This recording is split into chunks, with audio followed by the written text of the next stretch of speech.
হাদিসের মধ্যে বিশ্বনবী সাল্লাল্লাহু আলাইহি ওয়াসাল্লাম বলেন, কাল কঠিন কিয়ামতের ময়দান কায়েম হয়ে যাওয়ার সঙ্গে সঙ্গে আল্লাহ রাব্বুল আলামিনের আরশ আজিমের ছায়া ছাড়া আর কোনো ছায়া থাকবে না। সমস্ত মানুষেরা রোদের কারণে, তাপের কারণে বেদিশা হয়ে যাবে, কিন্তু আল্লাহ রাব্বুল আলামিনের আরশ আজিমের শুধু ছায়া থাকবে।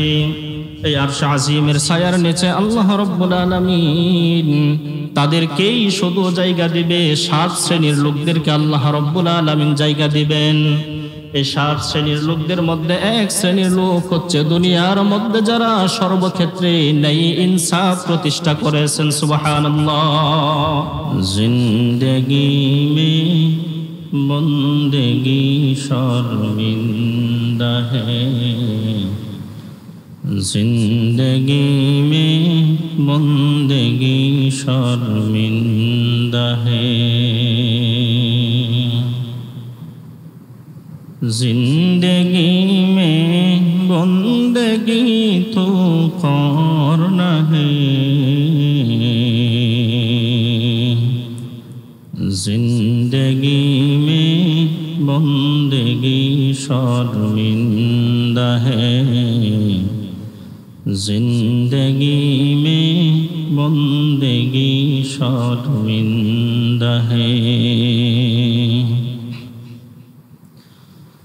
दुनिया में हो दुनिया का तलबगार न है,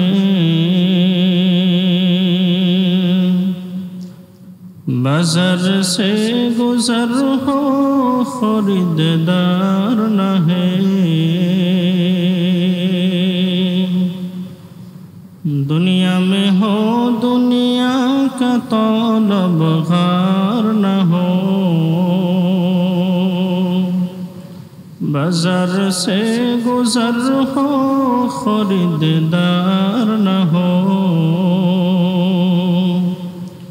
ये दुनिया के मिसल का गज़फूल है, ये दुनिया के मिसल का गज़फूल है, जिंदगी में बंदगी तो करना है, जिंदगी में बंदगी शर्मिंदा है, जिंदगी में बंदगी शर्मिंदा है।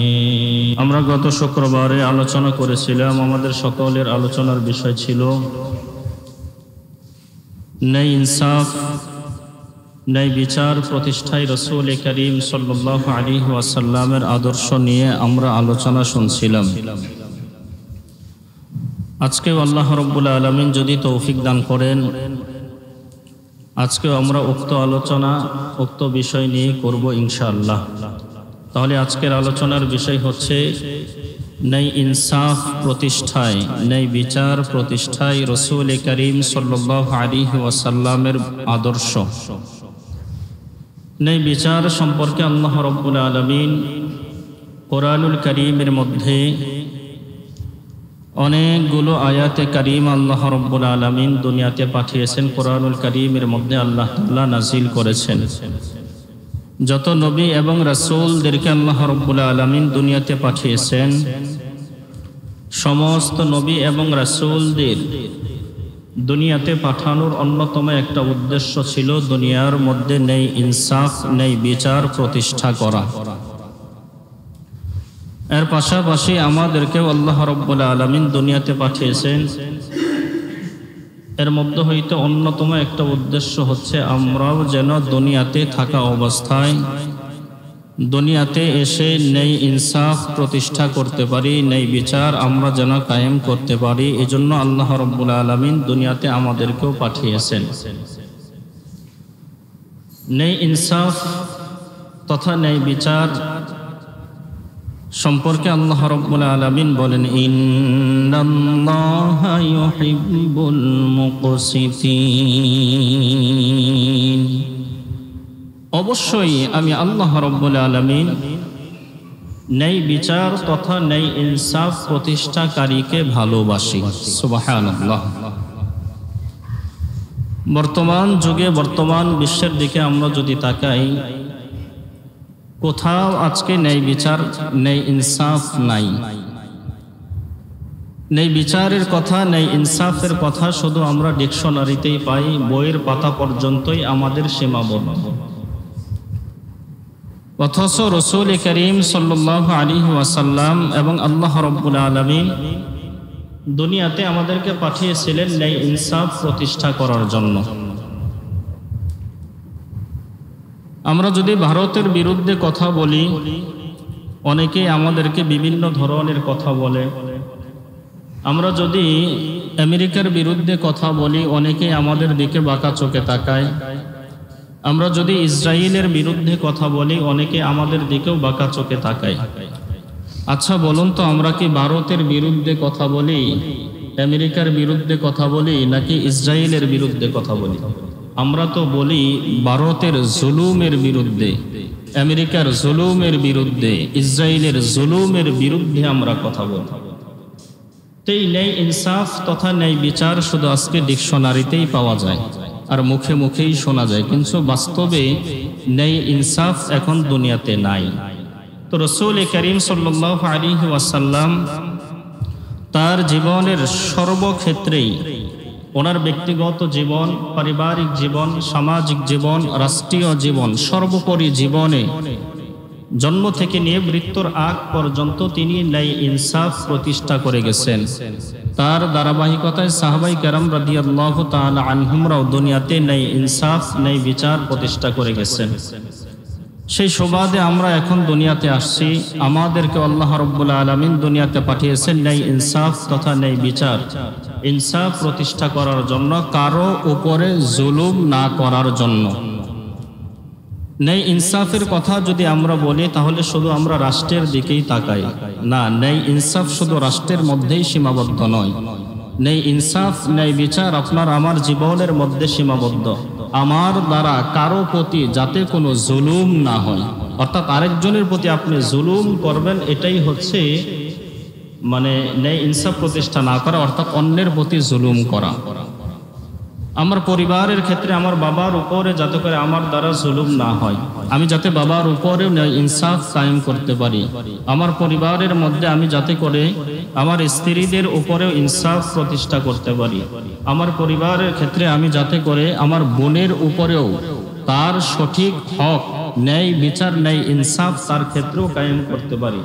অনুরূপভাবে সমাজের ক্ষেত্রে বলেন, রাষ্ট্রের ক্ষেত্রে বলেন, অর্থাৎ সর্বোপরি জীবনে ন্যায় ইনসাফ প্রতিষ্ঠা করা, এটা হচ্ছে রাসূল করিম সাল্লাল্লাহু আলাইহি ওয়াসাল্লামের একটা আদর্শ। এই বিষয় নিয়ে আমরা গত শুক্রবারে কয়েকটা উদাহরণ দিয়েছিলাম, কয়েকটা আলোচনা করেছিলাম। রাসূল করিম সাল্লাল্লাহু আলাইহি ওয়াসাল্লাম তার ব্যক্তিগত জীবনে ন্যায় ইনসাফ প্রতিষ্ঠা করেছেন, এর দলিল আমরা শুনেছিলাম। রাসূল করিম সাল্লাল্লাহু আলাইহি ওয়াসাল্লাম তার বংশগত জীবনেও ন্যায় ইনসাফ প্রতিষ্ঠা করেছিলেন, ন্যায় বিচার কায়েম করেছিলেন, এর দলিল আমরা শুনেছিলাম।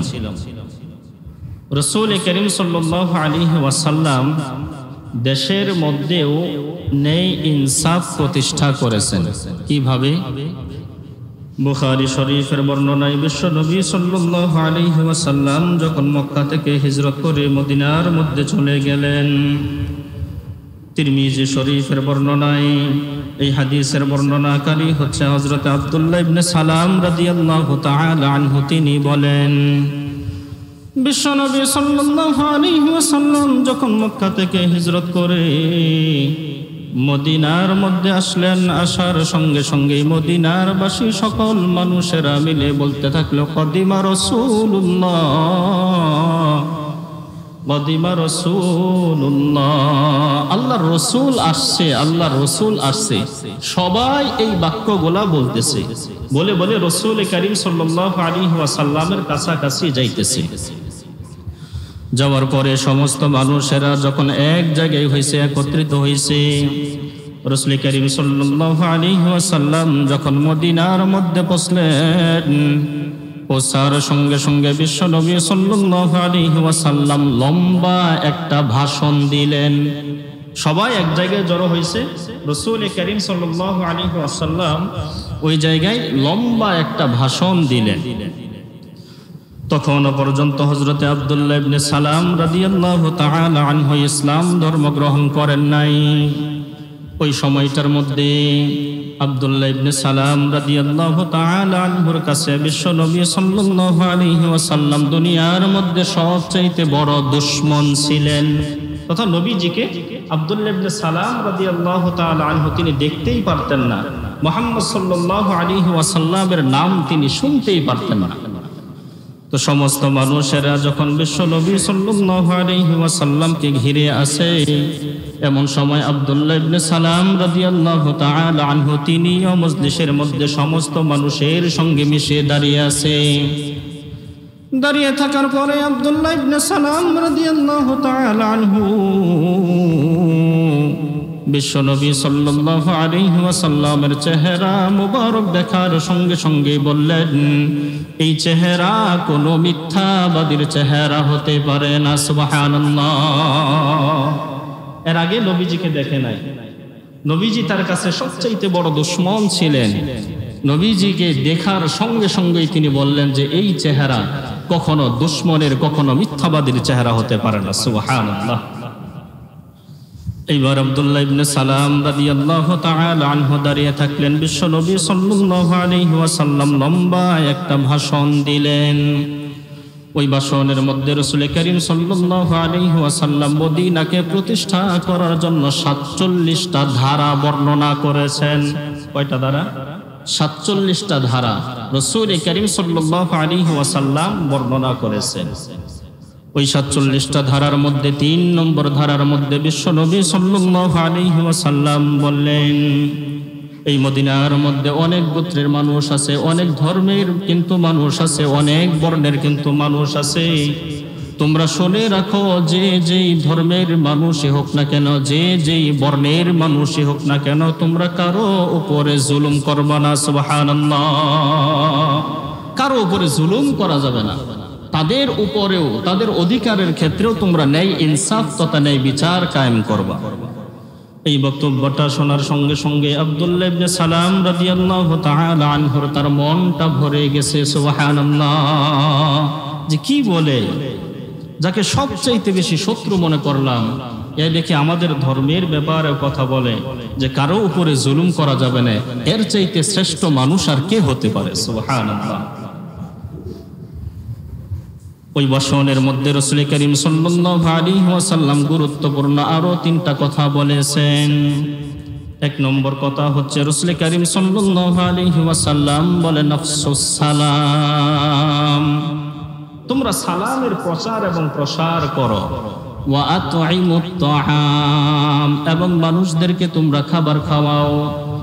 ওয়া সাল্লু বিন নাসি ওয়ান নিআম, রাতের বেলায় সমস্ত মানুষেরা যখন ঘুমায় তখন তোমরা নামাজ পড়ো, আল্লাহ রাব্বুল আলামিনের কাছে তোমরা প্রার্থনা করো। এবং রাসূল করিম সাল্লাল্লাহু আলাইহি ওয়াসাল্লাম বললেন, এই 3টা কাজ যদি তোমরা করো, তোমরা নিরাপদে জান্নাতের মধ্যে পৌঁছতে পারবা। সুবহানাল্লাহ। তাহলে 1 নম্বর সালামের প্রচার প্রসার করা, 2 নম্বর মানুষদেরকে খাবার খাওয়ানো, 3 নম্বর সমস্ত মানুষেরা যখন ঘুমায় তখন তোমরা কি করবা? নামাজ আদায় করবা। এখন তো আমরা সমস্ত মানুষ ঘুমা, ওই সময় নামাজ আদায় করবো তো দূরের কথা, ফজরের নামাজই পড়তে পারি। হ্যাঁ, যারা মোটামুটি ফজরের নামাজের মুসল্লি, যেদিন খেলা থাকে ওদিন তো ফজরের নামাজে মুসল্লি পাওয়া যায় না। যেদিন খেলা থাকে বাংলাদেশের বা অন্যান্য দলের, ওদিন তো ফজরের নামাজে মুসল্লি পাওয়া যায় না। 2 দিন ধরে এই কাহিনী হচ্ছে এই মসজিদে। অন্যান্য সময় ফজরের নামাজে মোটামুটি 1 কাতারের মতো হয়ে যায়, কিন্তু এই 2 দিন মাত্র 5-6 জন মুসল্লি, যেগুলো মুসল্লি সারা রাত খেলা দেখে ফজরের সময়। তো যাই হোক, রাসূল করিম সাল্লাল্লাহু আলাইহি ওয়াসাল্লাম এই ভাষণের মধ্যে গুরুত্বপূর্ণ 3টা কথা বলেছেন। যাওয়ার পরে রাসূল করিম সাল্লাল্লাহু আলাইহি ওয়াসাল্লাম মদিনার মধ্যে যাওয়ার পরে সর্বপ্রথম তার লম্বা ভাষণের মধ্যে সেখানেও শান্তি প্রতিষ্ঠা করেছেন। সুবহানাল্লাহ। এরপরে রাসূল করিম সাল্লাল্লাহু আলাইহি ওয়াসাল্লাম তিনি অমুসলিমদের মধ্যেও শান্তি প্রতিষ্ঠা করেছেন, ন্যায় ইনসাফ করেছেন, ন্যায় বিচার কায়েম করেছেন অমুসলিমদের মধ্যেও। এর দলিল হচ্ছে বুখারী শরীফের বর্ণনায় হযরতে আব্দুল্লাহ ইবনে আনাস রাদিয়াল্লাহু তাআলা আনহু থেকে বর্ণিত, তিনি বলেন বিশ্বনবী সাল্লাল্লাহু আলাইহি ওয়াসাল্লাম একদিন মসজিদের নববীর মধ্যে বসা। এমন সময় দুইটা লোক রাসূল করিম সাল্লাল্লাহু আলাইহি ওয়াসাল্লামের কাছে আসলো। দুইটা লোকের মধ্য হইতে একজন ছিল ইহুদি আর একজন হচ্ছে মুসলমান। দুইজন লোক, একজন ইহুদি আরেকজন মুসলমান। এই দুইটা লোক রাসূল করিম সাল্লাল্লাহু আলাইহি ওয়াসাল্লামের কাছে আসছে। উদ্দেশ্য কি? আসার উদ্দেশ্য হচ্ছে এই দুইটা লোক তাদের নিজেদের মধ্যে জমি নিয়ে মারামারি করেছে তথা জমি নিয়ে ঝগড়া করেছে। আমাদের দেশে জমি নিয়ে মারামারি হয় না? সামান্য 2 আঙ্গুলের জন্য, 1 আঙ্গুলের জন্য একবারে মামলা মোকদ্দমা পর্যন্ত হয়। অথচ আপনি চিন্তা করেন তো, এখন পর্যন্ত যারা দুনিয়া থেকে চলে গেছে, এই চলে যাওয়ার লোকদের মাঝখান থেকে যারা দুনিয়াতে জমি নিয়ে এই যে 1 ইঞ্চি 1 আঙ্গুল নিয়ে মারামারি করেছে, এরা কি কেউ কবরের মধ্যে 1 ইঞ্চি সামান্য পরিমাণ জায়গা নিয়ে যেতে পারছে? এটাই চূড়ান্ত সত্য কথা, আমি এবং আপনিও পারবো না। কাজে কাজে সুতরাং এই 1 আঙ্গুল জায়গার জন্য, 1 ইঞ্চি জায়গার জন্য এত মামলা মোকদ্দমা, মারামারি, টাকা পয়সা দেওয়া নেওয়া খাওয়া কোনো দরকার নেই। বুঝতে পারছেন? তো এই দুইজনের মধ্যে জমি নিয়ে মারামারি হয়েছে। প্রকৃতপক্ষে ইহুদি লোক তিনি হক ছিল, তিনি সত্যের পথে ছিল, মুসলমানরা অসৎ পথে ছিল। কিন্তু মুসলমানের ধারণা হচ্ছে আমি যেহেতু রাসূল করিম সাল্লাল্লাহু আলাইহি ওয়াসাল্লামের ধর্মের লোক, আমি যেহেতু জাতি ভাই, মনে হয় নবীজি ফায়সালাটা আমার দিকেই করবে, এজন্য সে সব কিছু বাদ দিয়া রাসূল করিম সাল্লাল্লাহু আলাইহি ওয়াসাল্লামের দরবারে গেছে। যাওয়ার পরে বিশ্বনবী সাল্লাল্লাহু আলাইহি ওয়াসাল্লামকে সব কিছু খুলে খুলে বলছে। শোনার পরে বিশ্বনবী সাল্লাল্লাহু আলাইহি ওয়াসাল্লাম ইহুদির দিকে ফয়সালা দিয়েছে। সুবহানাল্লাহ। কারণ ইহুদি সঠিক পথে ছিল, সত্যের পথে ছিল, এজন্য নবীজি তার দিকেই ফয়সালা দিয়েছে। এইটা শোনার সঙ্গে সঙ্গে মুসলমানদের এই বিচারটা, রাসূল করিম সাল্লাল্লাহু আলাইহি ওয়াসাল্লামের এই বিচারটা ভালো লাগে নাই। মুসলমান, আমি তার ধর্মের লোক, অথচ আমার ব্যাপারে নবী যে ফয়সালা দিল না, একজন ইহুদির ব্যাপারে নবী যে ফয়সালা দিল, তার এই কথাটা, নবীজির বিচারটা ভালো লাগে না।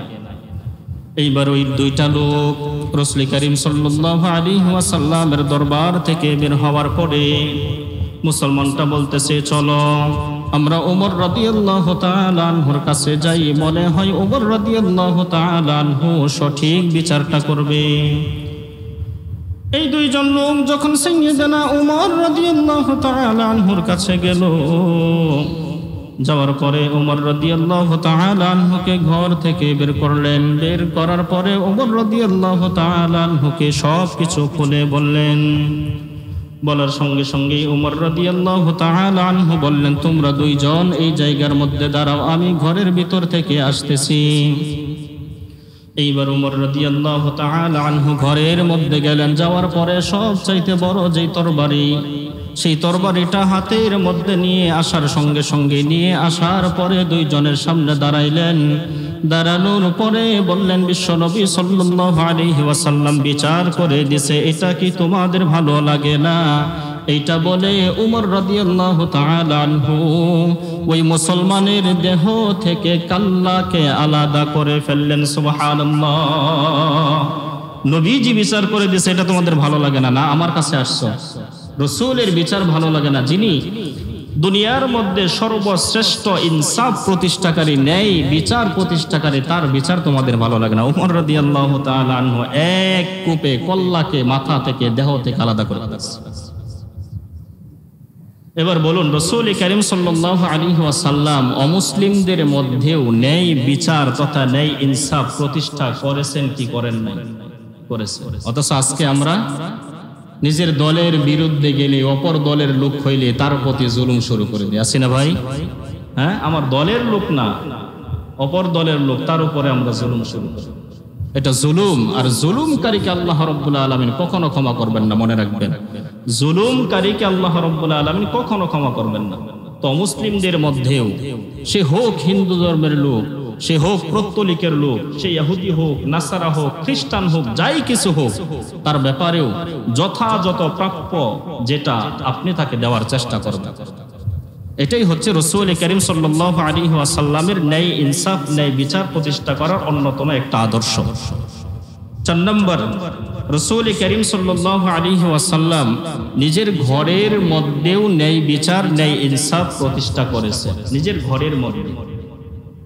দলিল কি? এই হাদিসের বর্ণনাকারী হচ্ছে হযরত আবু হুরায়রা রাদিয়াল্লাহু তাআলা আনহু। তিনার থেকে এই হাদিসটা বর্ণিত। হযরত আবু হুরায়রা রাদিয়াল্লাহু তাআলা আনহু বলেন, আমরা সকলেই জানি বিশ্ব নবী সাল্লাল্লাহু আলাইহি ওয়াসাল্লামের 9 জন অথবা 11 জন স্ত্রী ছিল। আমরা জানি না, একাধিক স্ত্রী ছিল। কোন বর্ণনায় আসছে 9 জন, কোন বর্ণনায় আসছে 11 জন। এতগুলা স্ত্রী রাসূল করিম সাল্লাল্লাহু আলাইহি ওয়াসাল্লামের ছিল। এই 11 জন স্ত্রীর মধ্যে একজন ছিল হযরতে সাউদা রাদিয়াল্লাহু তাআলা আনহা। এই সাউদা রাদিয়াল্লাহু তাআলা আনহা একদিন তার নিজের ঘরের মধ্যে পায়েস রান্না করেছে অথবা তরকারি রান্না করেছে। হাদিসের মধ্যে আছে পায়েস অথবা তরকারি, দুইটার একটা হবে। এইগুলা রান্না করে বিশ্ব নবী সাল্লাল্লাহু আলাইহি ওয়াসাল্লামের ঘরের মধ্যে পৌঁছে দিয়েছে। যাওয়ার পরে দেখে আয়েশা সিদ্দিকা রাদিয়াল্লাহু তাআলা আনহা ঘরের মধ্যে, সাউদা রাদিয়াল্লাহু তাআলা আনহা আয়েশা সিদ্দিকা রাদিয়াল্লাহু তাআলা আনহাকে দেখার সঙ্গে সঙ্গে দুষ্টামি করে, একটু মজা করে পায়েসের একটু লালা অথবা তরকারির একটু ঝোল আয়েশা সিদ্দিকা রাদিয়াল্লাহু তাআলা আনহার গালের মধ্যে মেখে দিয়েছে, একটু মজা করছে। সাউদা রাদিয়াল্লাহু তাআলা আনহা পায়েস অথবা তরকারির ঝোল আয়েশা সিদ্দিকা রাদিয়াল্লাহু তাআলা আনহার গালের মধ্যে মেখে দিয়েছে। মেখে দেওয়ার সঙ্গে সঙ্গে আয়েশা সিদ্দিকা রাদিয়াল্লাহু তাআলা আনহা, তিনি তো একেবারে রাগে ফুলে লাল হয়ে গেছে, মুখ একেবারে ফুলে ফেলছে, মানে রাগ করছে, প্রচন্ড রাগ করছে। তিনি যদিও মজা করে দিয়েছে, কিন্তু আয়েশা সিদ্দিকা রাদিয়াল্লাহু তাআলা এটা মজার চলে নেন না। রাগ করে আয়েশা সিদ্দিকা রাদিয়াল্লাহু তাআলা আনহা বসে আছে। কিছুক্ষণ পরে বিশ্বনবী সাল্লাল্লাহু আলাইহি ওয়াসাল্লাম যখন ঘরের মধ্যে আসে, আসার সঙ্গে সঙ্গে আয়েশা সিদ্দিকা রাদিয়াল্লাহু তাআলা আনহা বিশ্বনবী সাল্লাল্লাহু আলাইহি ওয়াসাল্লামের কাছে সব কিছু খুলে খুলে বলছে। বিশ্বনবী সাল্লাল্লাহু আলাইহি ওয়াসাল্লাম শোনার পরে সাউদা রাদিয়াল্লাহু তাআলা আনহাকে ঘরের মধ্যে ডাকলেন।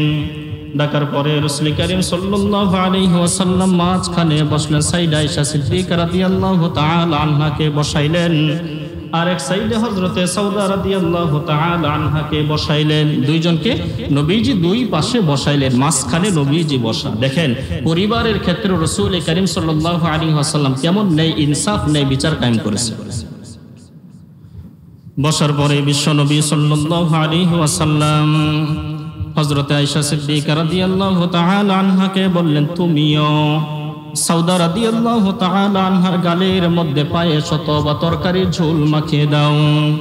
এইটা বলার সঙ্গে সঙ্গে আয়েশা সিদ্দিকা রাদিয়াল্লাহু তাআলা আনহা তরকারির অথবা পায়েসের ঝোল নিয়ে আয়েশা সিদ্দিকা রাদিয়াল্লাহু তাআলা আনহার সাউদা রাদিয়াল্লাহু তাআলা আনহার গালের মধ্যে যখন মাখিয়ে দিলেন, মাখিয়ে দেওয়ার সঙ্গে সঙ্গেই রাসূল করিম সাল্লাল্লাহু আলাইহি ওয়াসাল্লাম হাসতে শুরু করলেন। সুবহানাল্লাহ। মানে আয়েশাও লাগানোর পরে হাসতেছে, সাউদাও হাসতেছে, রাসূল করিম সাল্লাল্লাহু আলাইহি ওয়াসাল্লাম তিনজন, তিনিও হাসতেছে। এই তিনজনের হাসি দেখার সঙ্গে সঙ্গেই আল্লাহ রাব্বুল আলামিন হযরতে জিবরাইল আলাইহিস সালাতু ওয়াস সালামকে পাঠিয়ে দিলেন। জিবরাইল আলাইহিস সালাতু ওয়াস সালাম বিশ্বনবী সাল্লাল্লাহু আলাইহি ওয়াসাল্লামের কাছে আসার পরে বলতেছেন, ইয়া রাসূলুল্লাহ, ইয়া হাবিবাল্লাহ, আপনাদের এই কারবার দেখে আপনি তো হাসতেছেন, স্বয়ং আপনাদের হাসি দেখে আল্লাহ রাব্বুল আলামিন আরশে আজিম থেকে দেখে দেখে হাসতেছে। সুবহানাল্লাহ। ইয়া রাসূলুল্লাহ, ইয়া হাবিবাল্লাহ, আপনি আপনার পরিবারের ক্ষেত্রেও ন্যায় ইনসাফ তথা ন্যায় বিচার কায়েম করেছেন। সুবহানাল্লাহ। যার যেটা দরকার, যেভাবে দরকার আপনি ঠিক সেইভাবেই দিয়েছেন। অথচ আমাদের ক্ষেত্রে যদি এইরকম হতো, আমরা কি করতাম ভাই? হ্যাঁ, কি করতাম বলেন? হ্যাঁ, তোমার গায়ে লাগাইছে, তোমাকে আমি এত ভালোবাসি, যদি দুইটা বউ থাকে কারো, বা 3টা বউ যদি কারো থাকে, তোমাকে আমি এত ভালোবাসি, ওই আইসা এটা করছে, আরো বিভিন্ন একটা খারাপ ভাষায় গালি দিয়ে বলতেন, এটা করছে তোমাকে, হ্যাঁ আমি দেখতেছি আজকে, যাওয়ার পরে সঙ্গে সঙ্গে তো লাগানি শুরু করে। অথচ রাসূলের আদর্শ কি ছিল বলেন? আমাদের যাদের 2টা 3টা বউ যাদের আছে, অনেকের হয়তো আছে, যাদের আছে তাদের ক্ষেত্রে কি, অনেক বউ আছে আমরা খোঁজ খবরই নেই না, সংসার করে ঠিক কিন্তু খোঁজ খবরও নেই না। আরেক বউ যে দূরে আছে এটার জন্য একেবারে পাগল আছে না ভাই? হয়তো এই সমাজে না, আরেক সমাজের কথা বলি, অনেক আছে এরকম। কিন্তু রাসূল কারীম সাল্লাল্লাহু আলাইহি ওয়াসাল্লাম তার 11 জন অথবা 9 জন পুরা সকলের ক্ষেত্রে নবীজি ইনসাফ প্রতিষ্ঠা করেছেন। সুবহানাল্লাহ। তো পরিবারের ক্ষেত্রেও রাসূল কারীম সাল্লাল্লাহু আলাইহি ওয়াসাল্লাম ন্যায় বিচার তথা ন্যায় ইনসাফ প্রতিষ্ঠা করেছেন। এখন আমরা যদি দুনিয়ার মধ্যে ন্যায় ইনসাফ প্রতিষ্ঠা করি সর্বক্ষেত্রেই, তাহলে আমাদের জন্য আল্লাহ রাব্বুল আলামিন কি পুরস্কার রাখছেন? এই ব্যাপারে 1 নম্বর পুরস্কার হচ্ছে আল্লাহ রাব্বুল আলামিন কিয়ামতের ময়দানে যারা দুনিয়ার মধ্যে ন্যায় ইনসাফ প্রতিষ্ঠা করবে, ন্যায় বিচার প্রতিষ্ঠা করবে, আল্লাহ রাব্বুল আলামিন কিয়ামতের ময়দানে তাদেরকে আরশে আজিমের ছায়ার নিচে ছায়া দান করবেন। সুবহানাল্লাহ। হাদিসের মধ্যে বিশ্বনবী সাল্লাল্লাহু আলাইহি ওয়াসাল্লাম বলেন, কাল কঠিন কিয়ামতের ময়দান কায়েম হয়ে যাওয়ার সঙ্গে সঙ্গে আল্লাহ রাব্বুল আলামিনের আরশে আজিমের ছায়া ছাড়া আর কোনো ছায়া থাকবে না। সমস্ত মানুষেরা রোদের কারণে, তাপের কারণে বেদিশা হয়ে যাবে, কিন্তু আল্লাহ রাব্বুল আলামিনের আরশে আজিমের শুধু ছায়া থাকবে। এই আরশে আজিমের ছায়ার নিচে আল্লাহ রাব্বুল আলামিন তাদেরকেই শুধু জায়গা দিবে। 7 শ্রেণীর লোকদেরকে আল্লাহ রাব্বুল আলামিন জায়গা দিবেন। এই 7 শ্রেণীর লোকদের মধ্যে 1 শ্রেণীর লোক হচ্ছে দুনিয়ার মধ্যে যারা সর্বক্ষেত্রে ন্যায় ইনসাফ প্রতিষ্ঠা করেছেন। সুবহানাল্লাহ। সকল ক্ষেত্রে যারা ন্যায় বিচার করেছেন, ন্যায় ইনসাফ প্রতিষ্ঠা করেছেন, আল্লাহ রাব্বুল আলামিন তাদেরকে আরশে আজিমের ছায়ার নিচে ছায়া দান করবেন। সুবহানাল্লাহ। আমরা কি চাই ছায়া? হ্যাঁ, যদি চাই তাহলে সকল ক্ষেত্রে ইনসাফ প্রতিষ্ঠা করা চাই। সকল ক্ষেত্রে, আপনার বোনের ক্ষেত্রে হোক, ভাইয়ের ক্ষেত্রে হোক, মায়ের ক্ষেত্রে হোক, স্ত্রীর ক্ষেত্রে হোক, সকলের ক্ষেত্রে ইনসাফ প্রতিষ্ঠা করতে হবে। তাহলে আপনি আমি আরশে আজিমের ছায়ার নিচে ছায়া পাবো। 2 নম্বর পুরস্কার, যারা দুনিয়ার মধ্যে ন্যায় ইনসাফ তথা ন্যায় বিচার প্রতিষ্ঠা করবে, 2 নম্বর তাদের পুরস্কার হচ্ছে কিয়ামতের ময়দানে আল্লাহ রাব্বুল আলামিনের ডান পাশে নূরের একটা মিম্বার স্থাপন করবেন। নূরের মিম্বার, এই যে একটা মিম্বার দেখতেছেন না আমি বসে আছি, এরকম আল্লাহ রাব্বুল আলামিনের ডান পাশে নূরের একটা মিম্বার আল্লাহ তাআলা স্থাপন করবেন। ওই নূরের মিম্বারে দুনিয়ার মধ্যে যারা ন্যায় বিচার প্রতিষ্ঠা করবে, ন্যায় ইনসাফ প্রতিষ্ঠা করবে, তাদেরকে আল্লাহ রাব্বুল আলামিন বসাবেন। সুবহানাল্লাহ। এই হাদিসের বর্ণনাকারী হচ্ছে হযরত আবু হুরায়রা রাদিয়াল্লাহু তাআলা আনহু। বুখারী শরীফের বর্ণনায় বিশ্বনবী সাল্লাল্লাহু আলাইহি ওয়াসাল্লাম বলেন, কিয়ামতের ময়দানে আল্লাহ রাব্বুল আলামিনের ডান পাশে একটা নূরের মিম্বার স্থাপন করবেন। সাহাবায়ে কেরাম রাদিয়াল্লাহু তাআলা আনহুমরা বললেন, ইয়া রাসূলুল্লাহ, ইয়া হাবিবাল্লাহ, ওই নূরের মিম্বারের মেহমান কারা হবে তথা ওই নূরের মিম্বারে কারা বসবে?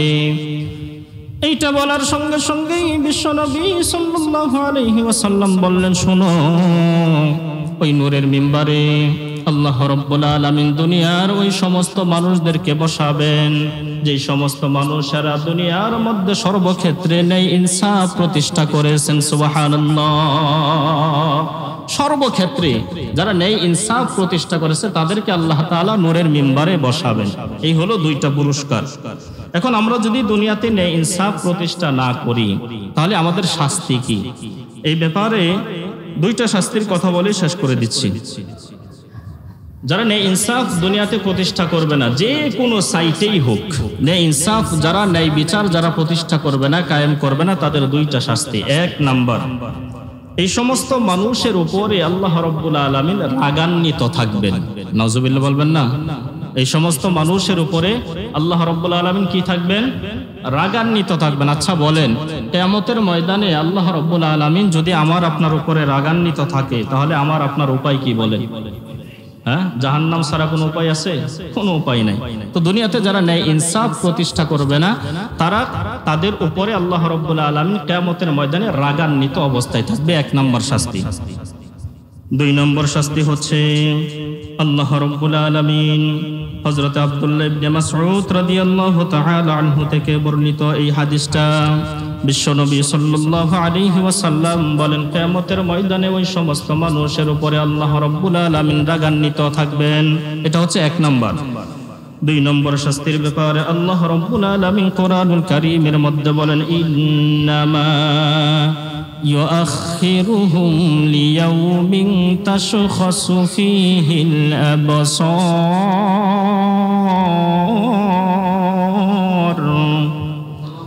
আল্লাহ রাব্বুল আলামিন বলেন, মৃত্যুর আগ পর্যন্ত তথা কিয়ামতের আগ পর্যন্ত দুনিয়ার মধ্যে যারা ন্যায় ইনসাফ প্রতিষ্ঠা করবে না, কিয়ামতের অবধি পর্যন্ত আমি আল্লাহ রাব্বুল আলামিন তাদেরকে অবকাশ দিলাম। অবকাশ দেওয়ার পরে আল্লাহ রাব্বুল আলামিন বলেন, লিয়াউমিন তাশখাসু ফীহিল আবসার। কিয়ামতের ময়দান যখন কায়েম হবে, কায়েম হয়ে যাওয়ার সঙ্গে সঙ্গে তাদের চক্ষুগুলা এরকম ভাবে উল্টে যাবে। চক্ষুগুলা কি হয়ে যাবে? মানে অপলক চোখে এমন দৃষ্টিতে কোনো এক দিকে তারা তাকিয়ে থাকবেন, আর ওই দৃষ্টি তারা ফিরাতে পারবে, ওই দৃষ্টি তারা ফিরাতে পারবে না। তাফসীর ইবনে কাসিরের মধ্যে লিখছে, মানে ভঙ্গিও এটা দিয়েছে যে এইভাবে যে তারা তাকিয়ে থাকবে অবলক চোখে, আর দৃষ্টি ফিরবে। এরপরে আল্লাহ রাব্বুল আলামিন বলেন, মুহতিঈনা মুকনিঈনা রুউসিহিম লা ইয়ারতাদ্দু ইলাইহিম তারফুহুম ওয়া আফইদাতুহুম হাওয়া। আল্লাহ রাব্বুল আলামিন বলেন, অপলক চোখে যখন তাকিয়ে থাকবে, তাকিয়ে থাকার সঙ্গে সঙ্গে তারা ঘাড়টাকে এইভাবে পিছন দিকে দিয়ে থাকবে, মানে তাকিয়ে তো থাকবে, ঘাড়টাকেও পিছন দিকে এইভাবে দিয়ে থাকবে, আর ওই ঘাড় তারা আর কখনো সোজাও করতে পারবে না। নাউজুবিল্লাহ।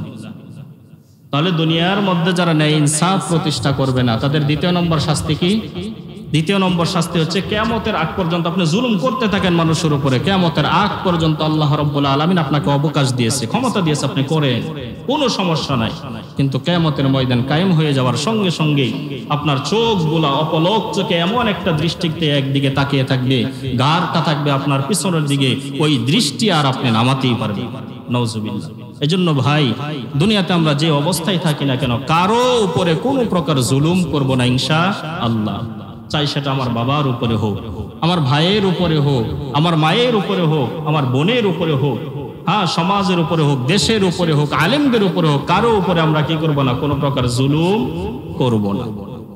অনেক ফ্যামিলিতে আছে দেখবেন, 2 সন্তান যদি থাকে, বাবার আমরা যারা আছি, এক সন্তানকে বেশি ভালোবেসে তাকে হয়তো টাকা পয়সা, জমি জমা, ব্যাংক ব্যালেন্স একটু বেশি দিই, আরেক সন্তানকে আমরা অনেকেই দেখতে পারি না, অনেক আছে আমরা এরকম, অভাব নাই নজিরের, এরকম কখনো করবেন না, এটা হচ্ছে জুলুম। অনেক সন্তানেরা আছি, বাবাদের উপরে আমরা জুলুম করি, বাবা এখন বৃদ্ধ, বউ নিয়া মাস্তি করতেছে, আনন্দ উল্লাস সব কিছু করতেছে, অথচ বাপ মায়ের আমরা খবর আসতে নিতেছেন, এটা জুলুম। অনেক আছে আমরা ভাইয়েরা সব সম্পত্তি আমরা নিজেরাই দখল করে নিয়েছি, বোনের হক আমরা পরিপূর্ণভাবে দিই না, এটা হচ্ছে এক প্রকারের জুলুম। সমাজের উপরে আমরা অনেকেই অনেক ধরনের জুলুম চাপিয়ে রেখেছি, হয়তো অনেকেই মুখ ফুটে বলতেও পারতেছে না। তো সমস্ত প্রকার জুলুম থেকে আল্লাহ রাব্বুল আলামিন আমাদের সকলকে বেঁচে থাকার তৌফিক দান করুক, আমরা পড়ি আমিন। আল্লাহ রাব্বুল আলামিন আমাদেরকে দুনিয়াতে পাঠানোর অন্যতম উদ্দেশ্যই ছিল দুনিয়ার মধ্যে সর্বক্ষেত্রে ন্যায় ইনসাফ, ন্যায় বিচার প্রতিষ্ঠা করা।